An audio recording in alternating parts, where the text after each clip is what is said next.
महाराष्ट्र की सियासत में बड़ी हलचल है। शिवसेना के नेता एकनाथ शिंदे ने ऐसा खेल खेला कि पूरी सरकार हिल गई। उद्धव ठाकरे को सीएम आवास छोड़कर जाना पड़ा। अब ऐसे में सवाल ये उठता है कि महाराष्ट्र में आगे क्या होगा। क्या कहता है महाराष्ट्र की सियासत का गणित, जानेंगे सब इस रिपोर्ट में। महाराष्ट्र विधानसभा में कुल 288 सीटें हैं। इनमें एक सीट शिवसेना के विधायक रमेश लटके के निधन के बाद खाली है, यानी फिलहाल विधानसभा में 288 विधायक हैं।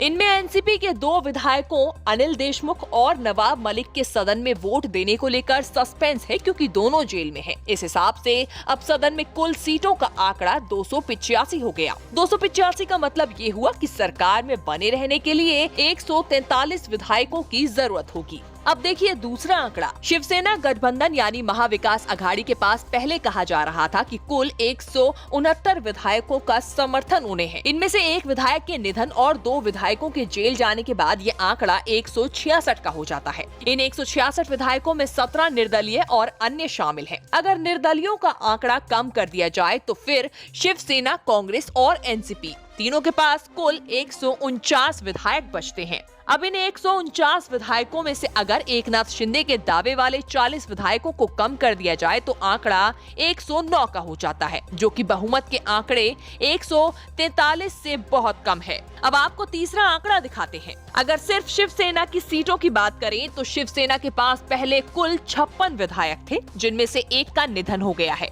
तो आंकड़ा 55 हो गया। अब इसमें से अगर 40 शिंदे के दावे वाले विधायक कम कर दें तो उद्धव के पास सिर्फ 15 ही विधायक बचते हैं। अब चौथे आंकड़े की बात कर लेते हैं। बीजेपी के पास अभी 106 विधायक हैं। इसके अलावा बीजेपी के पास 7 अन्य विधायकों का समर्थन है, तो इस तरह आंकड़ा 113 का हो गया। ऐसे में बीजेपी को बहुमत के लिए 30 विधायकों की जरूरत होगी, और अगर 40 विधायकों के साथ एकनाथ शिंदे बीजेपी के साथ आते हैं तो बीजेपी का स्कोर 153 हो जाता है, जो कि बहुमत के आंकड़े से 10 ज्यादा है। ऐसी स्थिति में दल बदल कानून के तहत अगर एकनाथ शिंदे को बिना अयोग्य करार हुए शिवसेना को तोड़ना है तो उन्हें 1/3 से ज्यादा यानी 37 विधायकों के समर्थन की जरूरत होगी।